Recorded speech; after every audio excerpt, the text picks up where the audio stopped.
माहितीतले ओळखीतले एक आजोबा होते. ती खैसाची स्टोरी असं आपण त्याला म्हणू शकतो. खैस म्हणजे खवीस. मग ते जे आजोबा होते ते बैलगाडी घेऊन जात असताना एक धिप्पाड माणूस, त्याची 7-7.5 फूट हाईट असेल, तो माणूस त्यांच्यासमोर आला. त्या माणसानं हा आजोबा त्यांच्या ओळखीचे असल्यासारखं त्यानं तंबाखू मागितली. त्या आजोबांचं नाव किसन होतं. ते म्हणले, किसन्या मला तंबाखू खायला दे. आणि ते बैलगाडीत बसलेले होते. पाठीमागं त्या खताचा ढिगारा साचलेला होता. मग हे घाबरून गेले. मग त्यांनी त्याला काही न बोलता बैलगाडी तिथून वळवली आणि माघारी घेऊन आले. माघारी घेऊन आल्यानंतर हा किसन्या किसन्या म्हणून पाठीमागून तो माणूस त्यांना हाका मारत होता की परत त्यांनी ती बैलगाडी लोड केली. भीती वाटते म्हणून त्यांनी सोबत त्यांच्या एका मित्राला घेतलं. त्याचं नाव राम नाव होतं. यांचं जे नाव किसन होतं ते बैलगाडीत बसले होते आणि तो राम नावाचा जो माणूस होता तो पाठीमागं ढिगाराखाली ओढत होता. तर त्यांच्या पाठीमागं तोच धिप्पाड माणूस परत आला आणि परत त्यानं हाक मारली, ए राम्या मला तंबाखू खायला दे.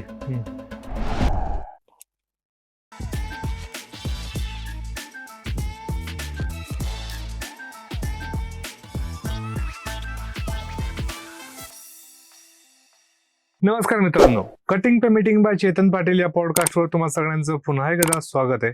मित्रांनो, आज आपल्या पॉडकास्टवर पुन्हा एकदा सोलापूरवरनं शुक्राचार्य चौगुले गुरुजी आलेत. गुरुजी, तुमचं मनापासून खूप खूप स्वागत आहे. ओम नमो आदेश. ओम नमो आदेश. तर दादा, आज कोणता अनुभव तुम्ही शेअर करणार आहात? हे एक आजोबांचा अनुभव आहे. बर. माझ्या माहितीतले ओळखीतले एक आजोबा होते. आम्ही लहान असताना ते त्यांची स्टोरी सांगायचे. बर. ते कामाला दुसऱ्याच्या ठिकाणी होते. त्याला सालानं राहणे आपण असं म्हणायचो की वर्षासाठी त्याला पॅकेज दिलं जायचं आणि ते एक वर्षभर त्या शेतकऱ्याच्या, मोठा शेतकरी असायचा, हे मजुरी करणारे लोक असायचे, तर त्या ठिकाणी ते सालानं राहायचे. त्याला आम्ही साल म्हणतो गावाकडे. मग त्यावेळेस त्यांना काही अनुभूती आल्या होत्या. तर त्या आजोबांची स्टोरी मी तुम्हाला शेअर करतो. बर. तर जी खैसाची स्टोरी असं आपण त्याला म्हणू शकतो. खैस म्हणजे खवीस. बर. एक या कुठल्या एरियातली स्टोरी, म्हणजे सोलापूरकडची? गावाचं नाव मी तुम्हाला सांगतो, हे मराठवाड्यातले. बर. मराठवाड्यामधली स्टोरी आहे. तर ते आजोबा तिकडं कामासाठी रुजू झाले होते. तर 2-2.5 महिने त्या ठिकाणी ते कामासाठी रुजू झाल्यानंतर सायंकाळी त्यांना शेतामध्ये वखंडर नावाचा एक प्रकार असतो, तिथं गायांचं शेण साठवलं जातं. तर दिवसा त्यांना दुसरं काम असल्यामुळं संध्याकाळी मोकळ्या शेतामध्ये ते बैलगाडी भरून त्यांना ते शेणाचं जे काही खत आहे ते शेतामध्ये टाकायचं त्यांचं काम चालू होतं. तर ते 2 दिवस त्यांचं काम चाललेलं. पहिलं ट्रॅक्टर, जेसीबी असे काही प्रकार नव्हते. ही स्टोरी असेल दुष्काळाच्या आधीची, म्हणजे मोठा दुष्काळ महाराष्ट्रामध्ये पडला होता 1972 साली. तर 1972 सालाच्या आधीची ही स्टोरी असावी, कारण ते म्हणत होते मोठ्या दुष्काळाच्या आधी हे त्यांच्या बरोबर इन्सिडेंट सगळा घडला होता. मग ते जे आजोबा होते ते बैलगाडी घेऊन जात असताना एक धिप्पाड माणूस, त्याची 7-7.5 फूट हाईट असेल, तो माणूस त्यांच्यासमोर आला. मग त्यांना वाटलं एखादा पैलवान असेल आणि जाता येता कोणीतरी वाट सुरू असेल. त्या काळामध्ये अशा काही मोठे डांबरीकरणाचे रस्ते वगैरे नव्हते. कोणाच्याकडे पाहुणे रावळे जरी आले तर पांदीच्या शेतामधले पांदीचे वाट असायची, म्हणजे शेताच्या कडेला पाऊलवाटा असायच्या. मग त्या पाऊलवाट्याने जाणारा कोणतरी वाट विचारण्यासाठी आला असेल असा त्या आजोबांचा गैरसमज झाला. तर त्या माणसानं हा आजोबा त्यांच्या ओळखीचे असल्यासारखं त्यानं तंबाखू मागितली. त्या आजोबांचं नाव किसन होतं. ते म्हणले, किसन्या मला तंबाखू खायला दे. मग आजोबा जरा थोडे आश्चर्यचकित झाले. ते म्हणले, अरे हा मला किसन्या म्हणतोय, तंबाखू खायला मागतोय, हे जरा प्रकार थोडा मला जरा विचित्र वाटतं.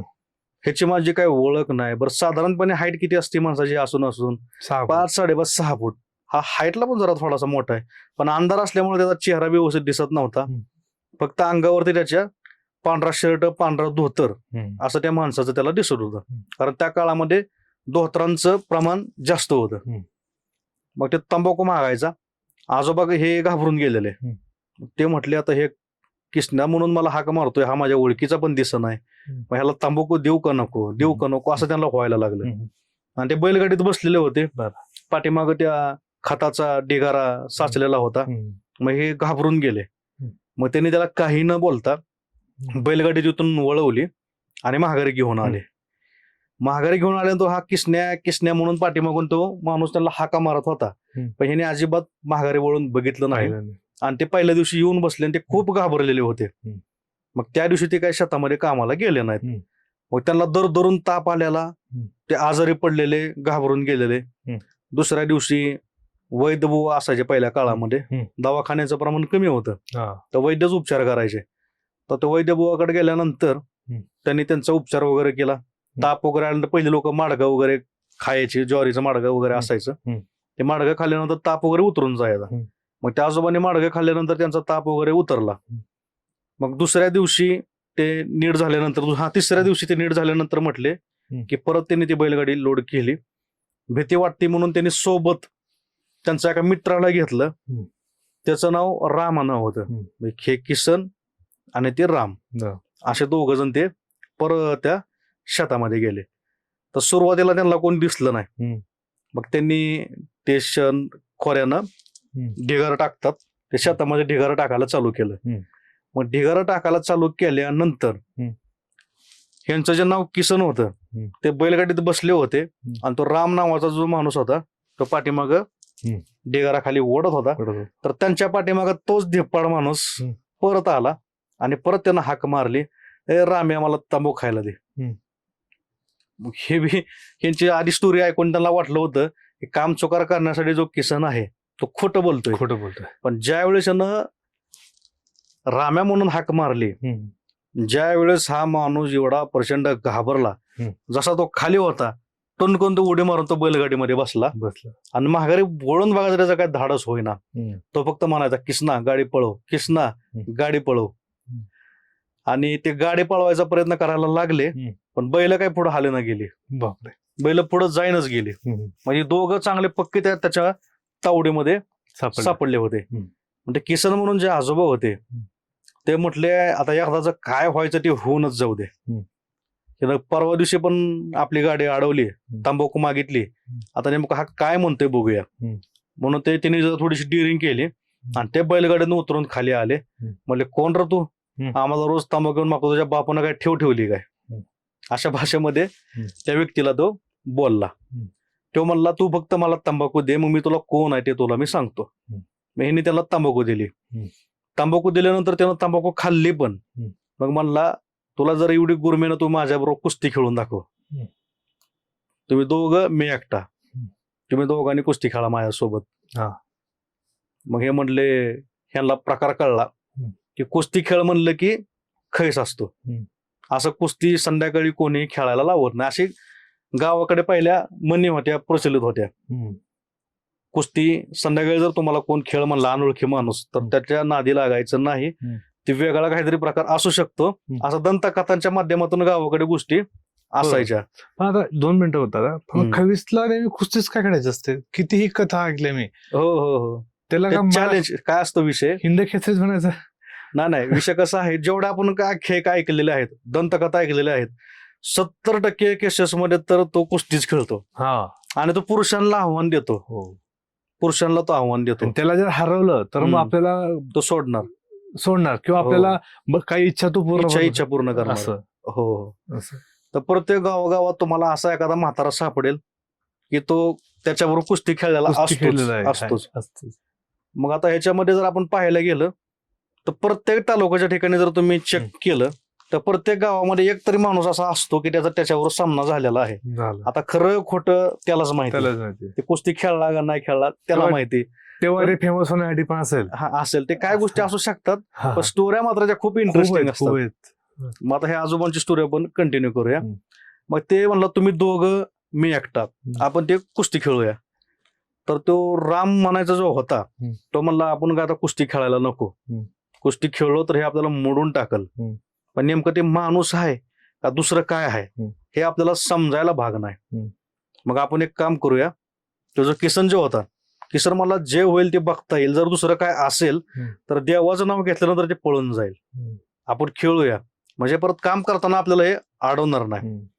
मग असं समजून त्यांनी मान्य म्हणले, आपण कुस्ती खेळूया, पण त्याच्यानंतर जर आम्ही कुस्ती हारलो तर तू आम्हाला काय करायचं नाही, या अटीवर आम्ही तुझ्यासोबत कुस्ती खेळल.